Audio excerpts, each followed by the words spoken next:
Hello everyone, welcome back to Revival Tournaments. Welcome back to the Jimvitational. I'm Big Will. I'm here alone this time. They like me so much they made me do one on my own, which I guess make is maybe the wrong word, but I guess they like me, so I'm back. I hope you like me too. If you don't, then leave a comment, press H in the comments if you don't like me, I'll read them. But anyway, today I'm bringing you a set between Endill and Fakes. These are two very, very high caliber players. Endill, of course, has been on many great runs in UCIs for a while. Before Bad Dummy won from play-ins, he was the owner of, I believe, the longest run from a play-ins player in CI 5. I want to say he got 7th. He had a very good run in that tournament, and he's pretty deep in this one as well. And Fakes, of course, established in multiple gens, very good at Black-White. He's won a lot of Black-White circuit tournaments this year. Been playing ADV since CI 1, around then. He was in CI 1, I know that, so he's been around forever. So this should be a very, very good set. I'm expecting a lot of balancy type teams from these two players. Let's get into it. This is game 1. So we see a Metagross lead versus a Glalie. Okay, so I was immediately wrong. Yep, the Glalie going to die to one mash, but still gets a spike. So Fakes is going to be looking to defend that one spike with his life. Looks like, Yep, so we see a Focus Punch here. Going into a Gyarados. So actually I was wrong on both fronts. It looks like a Fizz-Off from Endill and a Glalie Hyper Offense from Metagross. Oh, from Endill, or from Fakes. I'm talking a lot. That crit is really cringe. Wow. Lack's going to come in on the Suicune. Okay, but I'm guessing, yeah, Fakes team really doesn't have that great of a check to Gyarados, I don't think. I think Gyarados is going to do great. If it's off-Kun, maybe, but that's the only thing, right? Hard it in meta to try and blow it up? Yeah, I'm thinking this Gyarados is going to win. We'll see, though, and Endill agrees. Endill doubles it right back in here to try to get another setup opportunity. Of course, you do have to scout. Hydro Pump would indicate it might be an HP Electric variety, which would be pretty dangerous for Gyarados. T-Tar going to come in last. That makes sense, given Fakes' revealed Pokemon. He looks like a DPP team, honestly. But given Fakes' revealed Pokemon, you're going to guess Suitar based on the Breloom. For Endill, you're probably going to guess there's maybe a Salamence. You could do double DD Flyer. And like maybe a Claydol. Oh god, another crit. Jesus.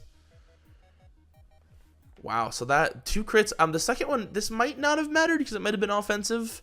It's pretty reasonable to expect offensive Swampert on this team, but there's a Celebi. Okay. So Celebi Lack's gonna be Endill's choice. I'm guessing maybe Magneton last then with those two. It's probably Mag last rather than Doll last, I would think. Yeah, maybe, or maybe it's just Houdini meta and he's relying on that. That could be too. But either way. Fire Punch Gar, Fire Ice Punch Gar. We're gonna guess Giga Drain or HP Grass as the last move on this Gar, meaning it will have a pretty tough time checking this Gyarados. Endill agrees with me. He doubles to Magneton to fully scout T-Bolt / Boom and gets boomed on. Very nice.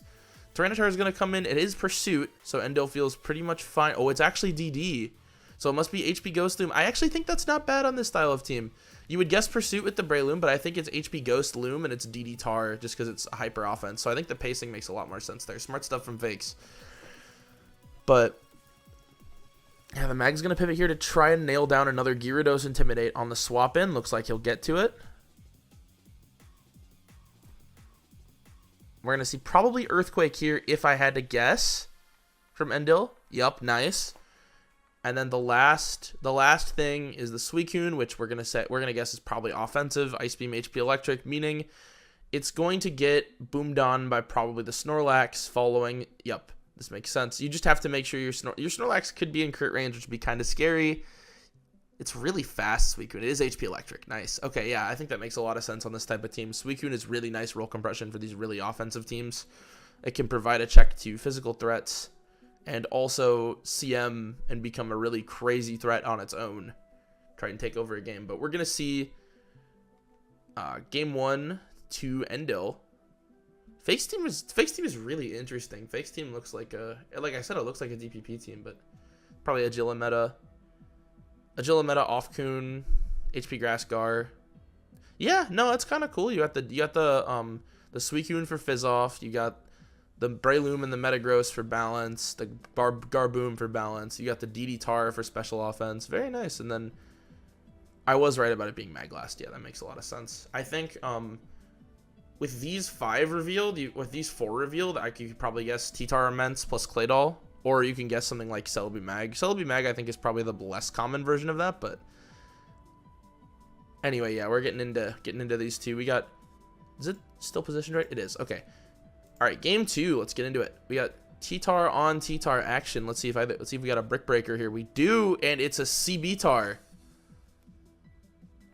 And Endill predicted it in the chat. Oh my god. Endill predicted it in the chat and lost his T-Tar in turn 1. That's crazy. Okay. CB-Tar Gar, I'm going to guess it is probably CB-Tar Gar, Skarm, Blissey. It could be like CB-Tar Gar, Skarm, Blissey, Swampert, Arrow or something. I'm not really sure. CB-Tar is weird. There could be a few things that it could be last, but there might be a spinner even with the Gar with CB-Tar, or like a Wish. It might be a Wish Blissey or Wish Jirachi. Endill has 3 pretty popular Pokemon to be paired together at current. And pretty wisely just gets up all his spikes. Does dodge a Wisp there, which is pretty nice for him. There's Zapdos. Okay, so it's what, like, is it just Zapert Arrow? Might be Zapert Arrow. Might be Classico. Like fakes his build, but yeah, it looks like Endill recognizing. Oh no, it's just Big 5 Zap. Okay, but Endill recognizing that getting up all of his layers is going to be ideal. Seeing a Gengar, you can usually assume something like that is going to be a pretty decent play, because a lot of Gengar teams, like the majority of Gengar teams, do not have spin. There's very rare builds where you see Gar on like V5 or something like that, right? But most of the time your Gengar teams are going to be like this, and they're not going to have spin. And because of that, it's pretty nice to just trade your layers into it. And Fake's getting a little luck of his own here, critting through that Blissey, and now Endill's super on the back foot. This is kind of tough. Oh, it's Hypnogar. Interesting. So this Blissey's going to have to take another tick of Leech Seed and step on all 3 spikes the next time it comes back in. So I wonder what it'll be in the back. It's probably a Mixments. I would think Mixments would be a good fit here. I think what Endill is setting up for here is maybe a Mixments kind of end game, I think. That's what I would imagine here. I guess with these, my assumption is always like Mentor, Arrow, and Pert with these 4, right? But I guess I don't know. Is it Tongar? Or is he just planning on hitting Hypno again? He's just planning on hitting Hypno again. All right, I guess it worked. Okay, so the Blissey's just dead now. It's pretty cool. So it's Pert and then either Mentor or Arrow last. Yes, so the Pert's going to be faster than the Blissey with EQ, more than likely, if he hardered it in like this. Yep, he does switch out, respecting it. There's the EQ, so that's confirmation. The Zapdos, though, is, I'm assuming, HP Grass, and it's going to be kind of a threat, I think. Zapdos looks pretty strong. You can get a hit off on it here with the Swampert. Oh, he actually just, wow. Fakes tried to read Endill's pivot out into Gengar on HP Grass. Very smart play. Oh, wow, that is not a bulky Pert. Okay. That did 99. That is really not bulky. Or it's a super high roll, and it's not bulky. Wow. Okay. But, yeah, I mean, now even getting that Ice Beam off is crucial, though, because that sets it into Gar Ice Punch range. I think I probably would have just sacked Pert there anyway, but having the Spike Sack is pretty nice. Versus to position versus something like, I don't know, a CB-Tar Lock late game. Skarm's going to come and absorb T-Bolt here. Yep, very nice. Yep, there's the CB-Tar. Okay, I think the issue is you can't really use your Gar. Oh, he just tries to hit Hypno. Interesting. Are we sure not keeping Gar was... Oh, it's Moltres. That's another possibility for the last, yeah. What? Does Pert live spikes? Am I going insane? No, he just loses. Okay. Sure, so in that case, I think he was probably just going to lose regardless. No, I think he had to keep Gar, right? Well, he can't pivot into it, but I think his best play was when the T-Tar comes out, I think you have to Spike Sack Pert and then go Moltres and HP Grass and just hope that your Gar can rip through the rest of his team. You're going to have to win the Gar duel. Like, you're gonna have to win the Gar duel and then also get through the Swampert, though. So it was kind of doomed, actually, because there's a Swampert in the back for sure. Yeah, I don't know. It's hard. You can get through the T-Tar fine, but yeah, I think at that point, yeah, I wasn't thinking far ahead enough, but yeah. At that point, I think Fakes had it pretty much locked down. Even if Endill got a little lucky and hit a couple Hypnos, I think it was pretty much locked down. But yeah, nice game from Fakes there. We're going to get into game 3 here. All right, let's start it. We had a Salamence lead versus a T-Tar lead. Now, there's a pretty nice play you can make here. Yep, you can just go T-Tar as Endill. Because a lot of the time, you're going to either catch... Well, it doesn't work as well, like versus Zapdos. The play versus Zapdos is you can go from Mence to Tar to catch all the special walls, basically, and get yourself a spike out of it. It's pretty nice, but... Ooh, versus a Milo team, Super Rachi is going to be or Super Celebi is going to be a dangerous threat. It's going to need to get dugged, probably. Skarm's going to come. Yep, Giga Drain means it's probably HP Fire. Skarm is going to come and try to roar, but it's going to take a big HP Fire here. Oh, I don't agree. You're just going to get roared, man. You don't have HP Fire? Oh, he doesn't have HP Fire. Oh, that must be it. And the problem is, now Fakes has gotten his lair. And that's the issue. And Fakes loves this team, by the way. It's T-Tar, Milo, Skarm, Dalbliss, Doug. Fakes loves this team. I also love this team. But I'll tell you that the dangerous thing about this type of team as Endill is he's now allowed the Skarm to get a lair basically for free. And that's why Fire Rachi is so good, or Fire Celebi is so good on these types of teams, right? Because if Skarm tries to come in and roar you on the pass, you can just HP Fire the shit out of it, and it's really strong. And then all of a sudden, Skarm has less chances to be in the game, and then you have more chances to get your pass off, right, later on, because it's so much harder for them to want to go Skarm. Fakes bringing up that Ice Punch Rachi is probably going to win the game, yes. if it's Ice Punch Rachi.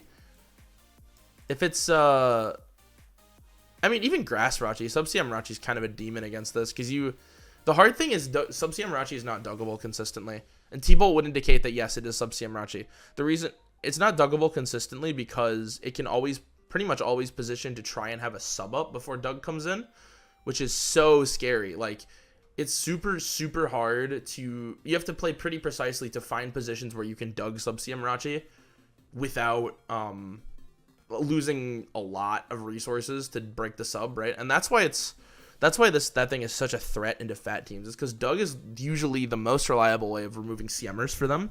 Like, obviously, they're going to have their Blissey, right? But most CMers, 1v1, most CMers are going to boost up and beat Blissey. Especially Jirachi, right? Like, especially Sub-Rachi.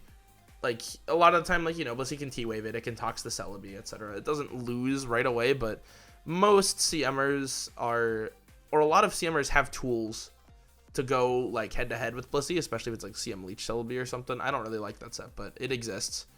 As the Dug comes in there, yep, we do see the Dug taking out the Celebi.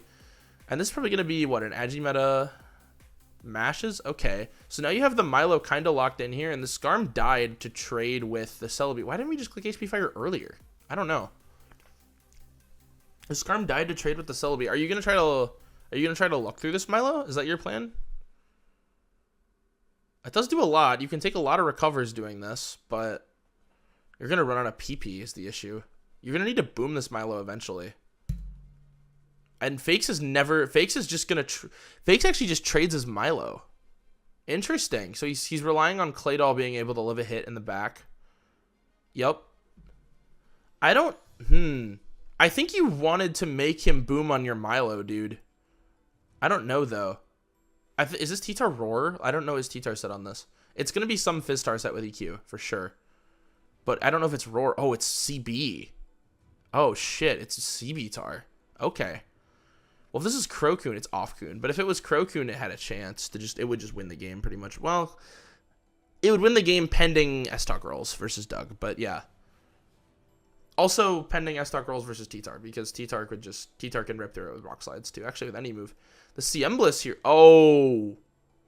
Subtar coming out from Endill. That's not going to quite work. It would work versus +0 Blissey, because +0 Blissey has the... Oh, +0 Blissey does not break T-Tar sub, but this is looking pretty dangerous right here. I think we're going to have to win a CM war as Endill, and that's never a position you want to be in. You can sub here, right? You can sub here, and he does, yep, but... Endill is planning here on just going to the moon, basically, and hoping that he can crit through the Blissey. I think that is his best play at this point, considering he already let the Blissey get a boost. I think I agree with that, yes. Yeah, I think that's fine. You can technically do it with... There's technically a weird line you can take. You could, like, sack Ments to Brick Break it, and then... Sack Ments to Brick Break it, and then try and spam Crunch or Crunch, and then focus the Soft Turn with T-Tar. That's something you could do. I think you might take too much damage for it to be viable, though. I'm not entirely sure, but... I think the CM War is a valid play, all things considered. I don't really know that he has that many options at this point. He is going to go for the freeze, and I believe... How many Ice Punches was that? That is the second Ice Punch. And let's see if Fakes has anything in chat. He doesn't. Wow. Okay. Very Zen Master Fakes over here. I would have... Game 3 of a close set, I would have been saying something in chat, especially after I got luck game 1. But, yep, he is going to set up the Doug turn here. But at this point, with the Jirachi having been... Or the Blissey having been forced out... Salamence is going to revenge here. It's going to be able to click Brick Break freely. Yeah, so he's going to trade his Salamence. He's going to trade his Salamence into the Doug and then into the Blissey here, for sure. Blissey will not really be able to set up versus it.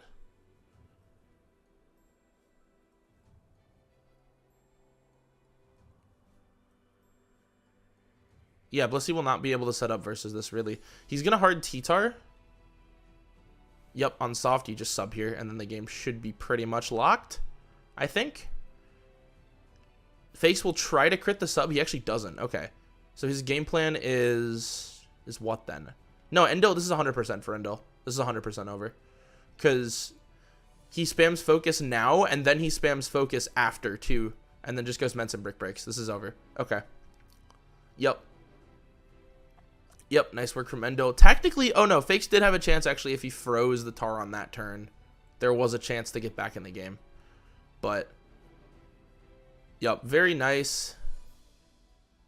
Very nice from Endill here. We're going to see him move on in the loser's bracket to round 6. I don't know where that would put you. Let me think. 32, 24, 16, 12, 8. So that'll put him in top 6, I believe. That's pretty deep in the bracket. I think that's his furthest CI run ever, so congratulations to Endill. Even if the set was a little messy, you know.